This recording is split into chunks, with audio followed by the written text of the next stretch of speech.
नमस्कार मंडळी, आपण बनवतोय रेस्टॉरंट स्टाईल मोकळा सुटसुटीत असा जिरा राईस.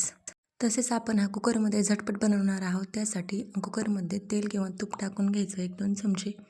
राईस मोकळा होण्यासाठी तेल कडक गरम होऊ द्यायचं. त्यानंतर त्यामध्ये जिरे टाकायचे आणि ते देखील छान तडतडू द्यायचे. म्हणजेच त्याचा खमंग असा वास येईपर्यंत छान तडतडू द्यायचे.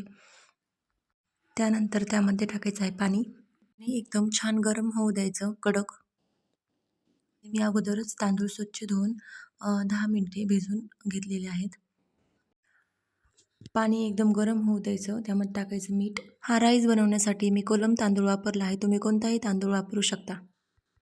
त्यानंतर पाण्याला छान खळखळून उकळी येऊ द्यायची आणि त्यानंतर टाकायचा आपला तांदूळ. पहा अशा पद्धतीने सगळे तांदूळ टाकून झाले की मस्तपैकी त्याला एक हलवून घ्यायचं.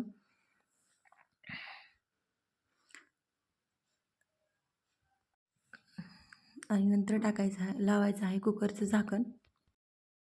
सगळ्यात महत्त्वाची गोष्ट म्हणजे कुकरचं झाकण लावल्यानंतर गॅस कमी ठेवायचा आहे. गॅस बंद केल्यानंतर कुकरमधील सगळी हवा निघून गेल्यानंतरच कुकर ओपन करायचा आहे. पहा आता आपण कुकरचं झाकण ओपन केलेलं आहे आणि मी चमच्याच्या साहाय्याने भात तुम्हाला हलवून दाखवते. इतका मोकळा सुटसुटीत असा भात झालेला आहे. आपण त्याला जास्त काही वेगळं असं वापरलेलं नाही. हा भात खूप टेस्टी बनतो बरं का. पहा मी ह्या एका डिशमध्ये तुम्हाला काढून दाखवते. इतका मोकळा सुटसुटीत असा भात होतो. याची चव देखील सेम रेस्टॉरंटच्या जिरा राईससारखीच लागते.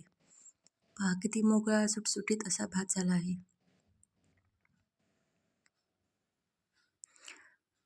तुम्ही देखील असा राईस नक्की ट्राय करा आणि कसा झाला ते मला कमेंटमध्ये नक्की सांगा.